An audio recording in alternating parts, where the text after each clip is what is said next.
I'm actually happy to say this. Everyone, we're about to Biden it up. We should have like a graphics, This is when we should have thrown in that sound effect. Yeah, we should have. We gotta get a sound effects on the board now. Oh, yeah, we can. Yeah. Oh, we. Oh, wow. We'll and again, Patreon supporters, you helped us get that. You helped us so much. We don't even know what to do. Yeah. The support you've given us. Yeah, you helped us out so much. So here we go. So, what did good old sleepy, creepy Uncle Joe do now? Well, we have a story about how Joe Biden has been against Social Security. In fact, well, check his record. I have been checking the record. We're going to check the record right now. So right now we have Social Security, which is expected to run out of money or run out of being able to do full payments by 2035, and it isn't sustainable. And we've heard Republicans hem and haw about, oh, it's not going to work, so we should just take all the money right now. But Joe Biden's a little bit different. He thinks, well, instead of fixing this program, lifting the cap on taxable deduction or all those other things so that everyone pays their fair share into it, we're going to do a number of things to make it solvent. First, we're going to raise the retirement age. So instead of getting these retirement benefits at 65, you just make it, 68, 70. That will save the program many years. I mean, people may or may not have been planning their retirement around getting Social Security, but who cares about that? And then another thing that they wanted to do was do a payroll holiday, which was done with the George Bush tax cuts, which this is something that Joe Biden did, that basically pulled $112 billion out of it because they want to do a holiday so people can get money. And then he also wanted to do means testing on benefits, which of course has several issues, both for people that are poor and people that have wealth. Guys, what do you think? Interesting enough that Biden, the quote-unquote front runner, is not once, not twice, but 3 times tried to cut Social Security, or was in favor of cutting Social Security. And yet the people who were polled in regards to his support are people ages 50 and above. And so the people will be impacted if, let's say, Joe Biden was successful in cutting Social Security, would be them.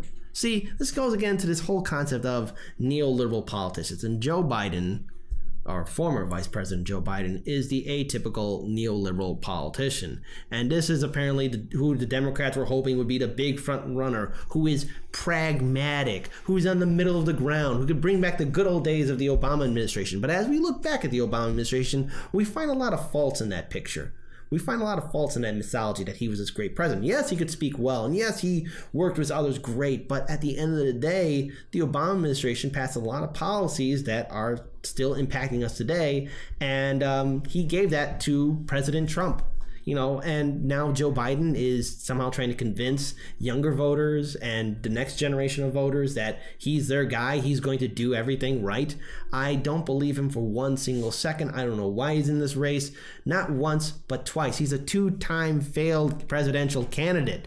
Twice he has failed, okay? And then, of course, you could hear corporate media saying, well, Bernie Sanders lost. Well, no, there was election fraud, clear election fraud that happened because the DNC establishment and Clinton campaign were working together to deny Bernie Sanders' nomination, and we're seeing the same crap again for sleepy, creepy Uncle Joe. And, I want to be respectful to former Vice President Joe Biden, but at the end of the day, when we, quote-unquote, check his record, as he told Alexandria Ocasio-Cortez to do, we look back and we see, well, this guy is not a progressive. He is not someone of the people.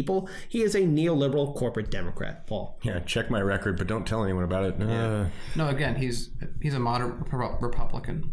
I mean, that's most of the Democratic Party. He has far more conservative policies than I feel like he did even in the past. Like he used to talk about trains. What happened to that? Trains, planes, and automobiles? Such a low bar we have in this country. Hey, we're the richest, most powerful country. Can we talk about trains? I'd like to talk about trains at least.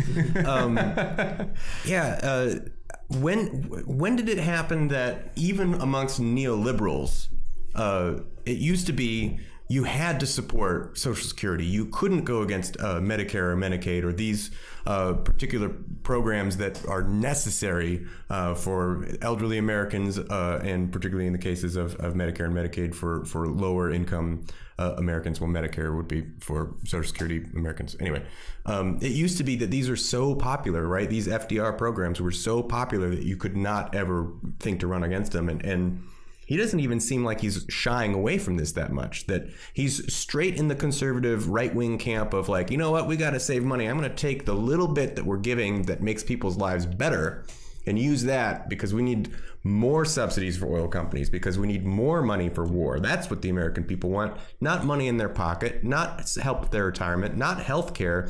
They want to make sure that we spend more money on this F-35. They want to make sure that that Raytheon gets all the money they need. Yeah. So I think we also have another angle of this, which is like Bernie Sanders has already pointed out, well, twofold.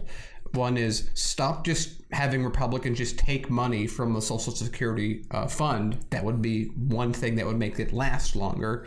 And second is you just pull the cap on taxable income off, and then it pays for itself for a much longer period. In addition to this, another thing that's very ironic is the people who get Social Security, very old, and we know a number of them on the right are very anti-immigration without realizing that immigrants pay into this. And it's a big reason why the fund is lasting as long as it has, with all the money that has just been ripped out of it, that has been reappropriated to X, Y, or Z, that people like Joe Biden have allowed, or they've allowed tax holidays where you don't have to pay into it. And then they go, well, it's empty. I don't know how this could have possibly happened. It's not my fault.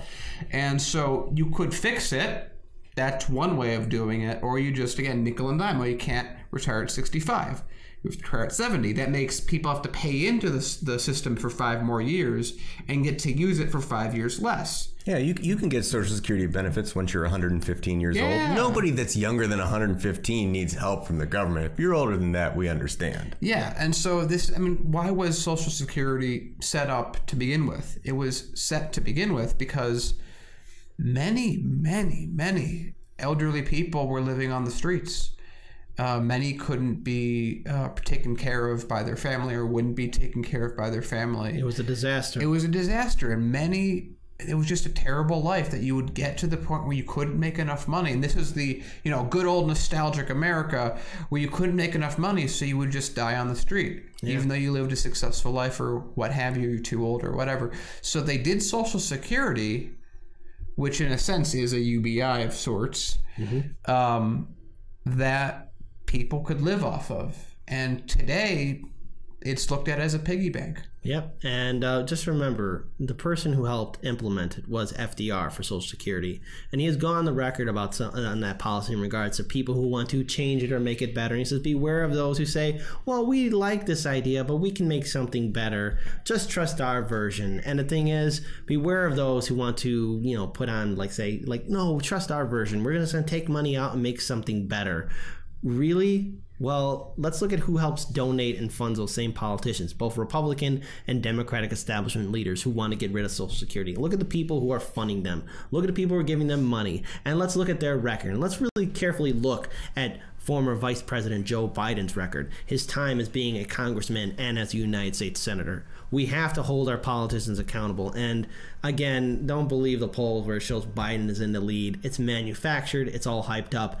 Really, the only thing that can really help you out with understanding who Joe Biden is by, hey, as he said it on TV and as a direct challenge to Representative Alexandria Ocasio-Cortez, check my record. Let's look at his record. Number one thing to remember, he gets a lot of financial donations from law firms. Just check out opensecrets.org. He's number one there, was getting money from them.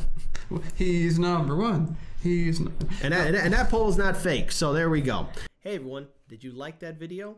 Well, guess what? You can hit the subscribe button, hit that ring bell notification, so that way you're updated when we upload new content to our YouTube channel.